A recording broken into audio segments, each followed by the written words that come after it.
بلکہ Pakistan air force نے بھارت کے اندر ملٹری ٹارگٹس کو ہٹ کیا، اور کوئی سویلین ٹارگٹ یعنی ایئر بیسز تھے ملٹری ٹارگٹ ہیں، S-400 ملٹری ٹارگٹ ہے، برہموس کی سائٹ ملٹری ٹارگٹ ہے، اس کے ساتھ ساتھ جتنے ریفیل ہیں ملٹری ٹارگٹ ہے، مگ جو ہے ملٹری ٹارگٹ ہے، Su-37 ملٹری ٹارگٹ ہے۔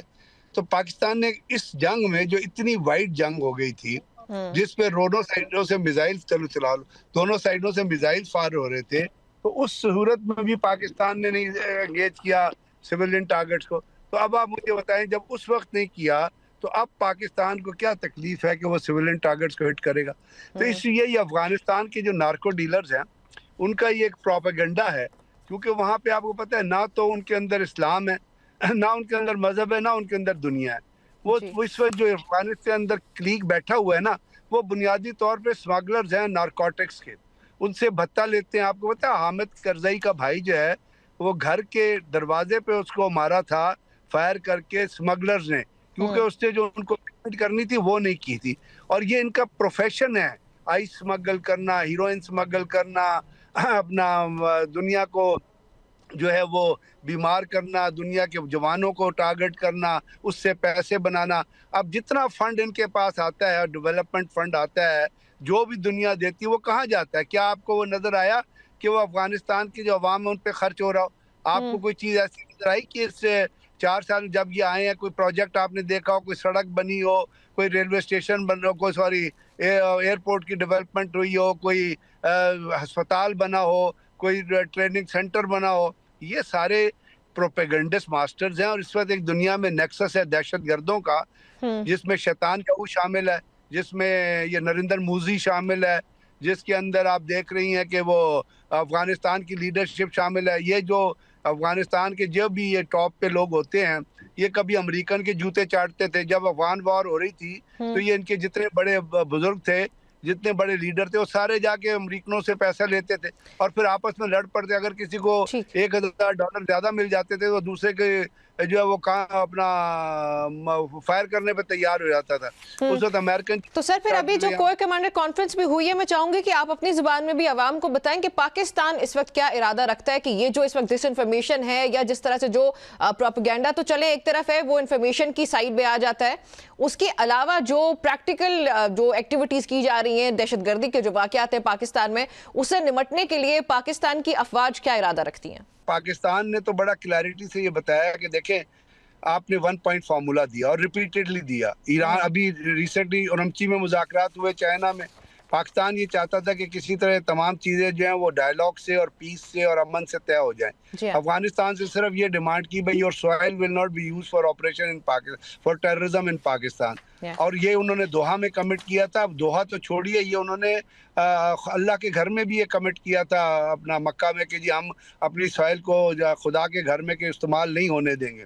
لیکن میں نے آپ کو بتایا نہ تو وہ ان کا ریلیجن ہے، نہ وہ مسلمان ہے۔ اگر وہ مسلمان ہوتے تو اسلام میں تو کہا جاتا ہے نا کہ عورت کو تعلیم دو اور اس کو شامل کرو اپنے ساتھ ڈیولپمنٹ میں، لیکن وہ کیا عورتوں کو کہتے ہیں 9 سال کی لڑکی کو کہتے ہیں شادی کر کے ظلم کرو اس پہ۔ تو اس جواب میں تو یہ سمجھتا ہوں کہ اگر وہ ہمارے سیولین کو شہید کر رہے ہیں، جیسے باجوڑ میں ابھی ہوا جس میں ہماری کچھ بہنیں اور کچھ بچے شہید، تو پاکستان کو بھی پھر ایکولی اس سے زیادہ نمبر میں سیولینز کو مارنا چاہیے، کیونکہ اگر ان کا خون لال ہے تو ہمارا بھی خون لال ہی ہے، ہمارا کوئی خون سفید نہیں ہے۔ دوسری بات یہ ہے کہ جس وقت ہم ان دہشت گردوں کے بیسس کو جو پاکستان نے پچھلے دنوں کیا ہے بالکل اوبلیٹریٹ نہیں کریں گے، چاہے اس میں انڈیویجول آئیں، چاہے اس میں عمارتیں آئیں، چاہے اس میں ٹریننگ سینٹر آئیں، ان کو جس وقت تک آپ کمپلیٹلی اوبلیٹریٹ نہیں کریں گے، یہ بڑے بغیرت لوگ ہیں، یہ نہیں سمجھیں گے۔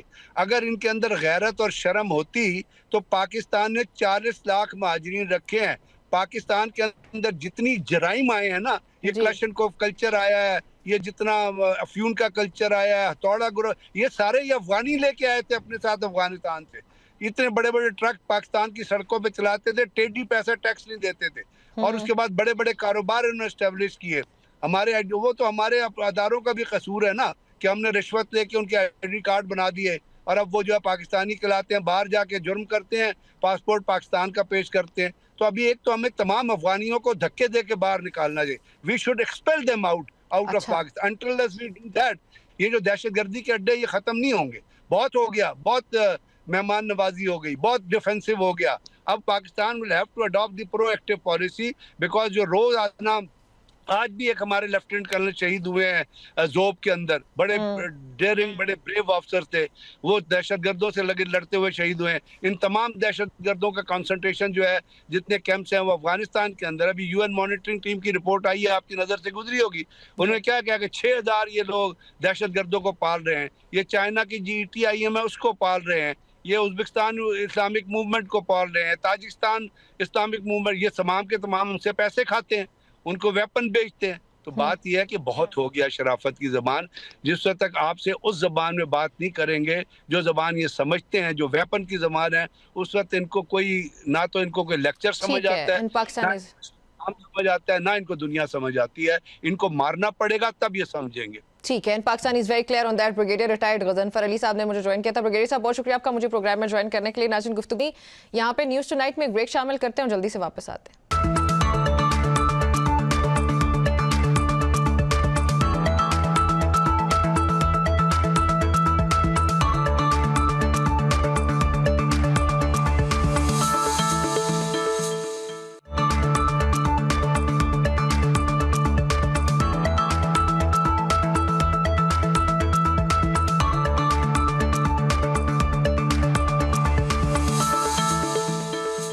جی welcome back to News Tonight. آج کے نیوز ٹو نائٹ میں ہم ایک ایسے معاملے پہ بات کر رہے ہیں جو کہ اس خطے تک اب محدود بالکل نہیں رہا, جو کہ ہمیں ایک عالمی تجارت, پھر اگر میں انرجی کی بات کروں, سیکیورٹی, یہ ہر طرح کے معاملے سے جڑ چکا ہے.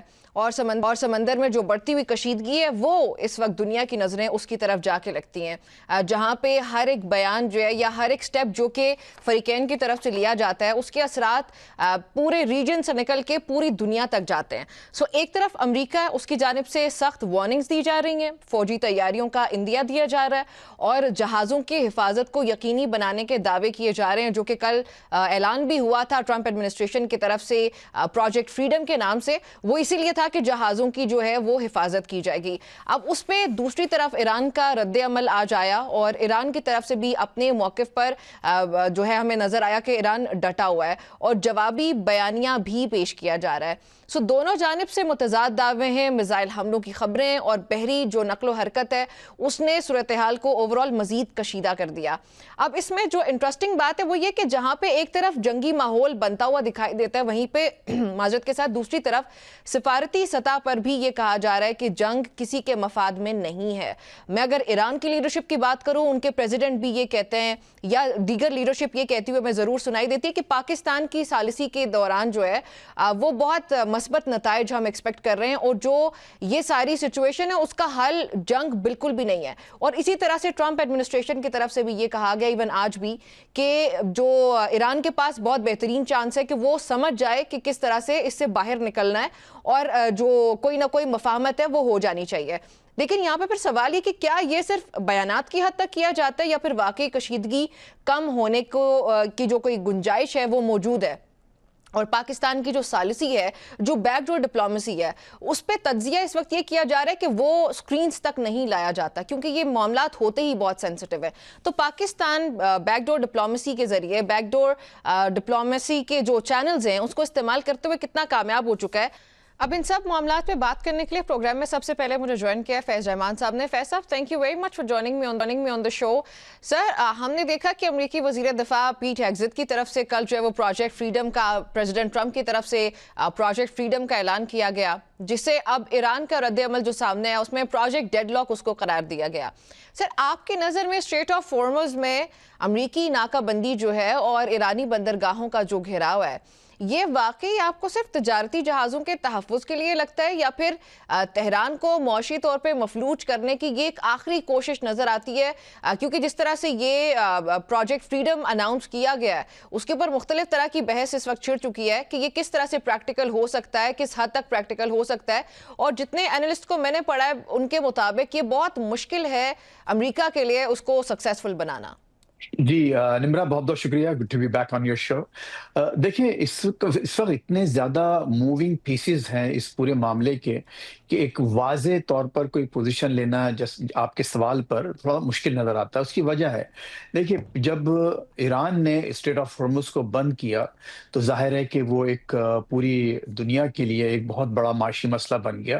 تو پھر یہاں پر ٹرمپ صاحب کو مشورہ دیا گیا کہ کیوں نہ ہم ایران کے جہازوں کو بھی بلاکیٹ کریں، تاکہ ان کی اپنی اکانومی بھی اس سے متاثر ہو. کیونکہ جو انہوں نے بلاکیٹ کیا تھا ایرانیوں نے، تو اس کے تحت تو ایران کے جہاز تو ایکسپورٹ کر رہے تھے آئل، لیکن دوسری کمپنیاں یا دوسرے ممالک کے جہاز وہ اس آئل سپلائی سے محروم ہو گئے تھے.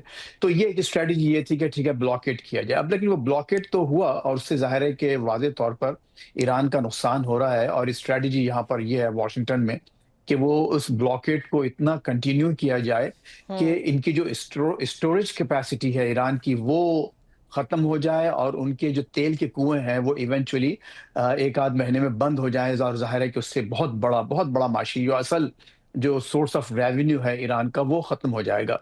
اب اس بلاکیٹ کو ختم کرنے کے لیے، یعنی یو ایس بلاکیٹ کو ختم کرنے کے لیے، آپ نے دیکھا کہ ایران نے، چونکہ بلاکیٹ بہرحال ایک ایکٹ آف وار ہوتا ہے، تو اس کو ایران نے پوری طرح سے کوشش کی کہ کس طرح سے اس کو کمزور کیا جائے اور اس کے مختلف حوالوں سے اس کو پینیٹریٹ کیا جائے. اور اس کے پاس دیکھیے، ایران کے پاس جو بالکل اب تو کھلی اسٹریٹجی ہے. دو چیزیں ان کے پاس ایک اہم ہے. ایک تو یہ کہ سیمیٹرک وار کا مطلب یہ ہوا کہ ہاریزانٹلی انہوں نے جو خطے کے ممالک ہیں ان کو نقصان پہنچانا شروع کیا. آپ سب جانتے ہیں کہ جس میں گلف اسٹیٹس ہیں، ایون سعودی عرب تک بات پہنچ گئی. اور پھر اس کے علاوہ انہوں نے یہ کیا کہ پوری دنیا کے معاشی نظام کو متاثر کیا جائے. اور اس وقت وہ اسی اسٹریٹجی پر کاربند ہے. اب انہوں نے جو ایک پورا معاملہ شروع کیا، آپریشن یعنی پروجیکٹ فریڈم، تو اس کی وجہ واضح ایک یہی نظر آتی ہے کہ ایران کا بلاکیٹ رکھتے ہوئے، ایران کو اس آئل ایکسپورٹ سے محروم رکھتے ہوئے، دنیا کے دوسرے ممالک کو یہ چانس دیا جائے کہ وہاں سے وہ اپنی سپلائز جاری رکھ سکے. اس میں دیکھیے دو باتیں اہم ہیں. اس کا مطلب یہ ہوا کہ اب جو آج ہیکسیٹس نے یہاں پر جو بات کی ہے واشنگٹن میں، انہوں نے یہ کہا کہ ہم یہ ایک عارضی ایک آپریشن ہے، اور ہم اب دنیا کے دوسرے ممالک کو موقع دے رہے ہیں کہ وہ آئیں اور ہمارے ساتھ اب شامل ہو اس میں.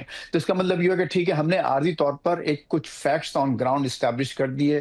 ہمارے وہاں سارے بحری بیڑے پہنچ چکے ہیں، ایئر کرافٹ کیریئرز وہاں پہنچ چکے ہیں، 100 سے زیادہ ہمارے جہاز وہاں، ایئر کرافٹ یعنی جو ہوائی جہاز موجود، لڑاکا جہاز موجود ہیں. تو اب اس کے بعد اب دوسرے ممالک کو، خصوصاً یورپ کو، چائنا کو، اور جاپان، ساؤتھ کوریا، وہ ممالک جو براہ راست اس سے متاثر ہیں، وہ آئیں اور ہماری اس میں مدد کریں. تو اگر یہ اسٹریٹجی اگر کامیاب ہو جاتی ہے، یعنی ایک طرف آپ نے ان سب لوگوں سے مل کے ہرمز کو کھول دیا، لیکن ایران کا بلاکیٹ جاری رہتا ہے، تو یہ تو ظاہر ہے کہ بڑی زبردست وکٹری ہے ٹرمپ صاحب کے لیے. اور اس کو یہاں پر بہت زیادہ تو اس کو آپ یہ کہہ رہے ہیں کہ ایکسپلائٹ اس وقت کریں گے. یو ایس کی طرف سے ایک لارجر نیکسس ڈیولپ کرنے کی کوشش کی جا رہی ہے. بالکل، وہ کوشش کی جا رہی ہے. اور جیسے میں نے عرض کیا کہ اگر یہ کامیاب ہوتی ہے، ظاہر ہے کہ یہ بہت بڑا ہے، جسے ifs and buts کہتے ہیں. بہت زیادہ اس میں چانس یہی ہے کہ، اور آپ نے دیکھا کہ جو فوری طور پر ایران نے جو حملے کیے ہیں یو اے ای پہ، یعنی اب دیکھیے، لیکن اصل مسئلہ یہ ہے نمبرہ کہ دونوں طرف سے ایسکیلیشن زیادہ بڑھ رہی ہے. اور میں غالباً آپ کے شو پہ کچھ روز پہلے کہہ چکا ہوں، اور مسلسل کہہ رہا ہوں مختلف شوز پر. مجھے کافی موقع مل رہا ہے بات کرنے کا پاکستانی چینلز پر. تو اس میں یہی میں نے کہا کہ آپ کو معاملات زیادہ کشیدگی کی طرف بڑھتے جا رہے ہیں. اس کی وجہ ہے واضح طور پر وہ یہ کہ آپ دیکھیں دونوں کی جو پوزیشن ہے وہ بڑھتی جا رہی ہے. اب ایران نے جو بات کی تھی کہ ٹھیک ہے، اسٹریٹ آف ہارمز پہ ہمارا قبضہ رہے گا اور ہم اس کو آپریٹ کریں گے، ہم اس پہ ٹولز لیں گے، ہماری سوورنٹی ہے.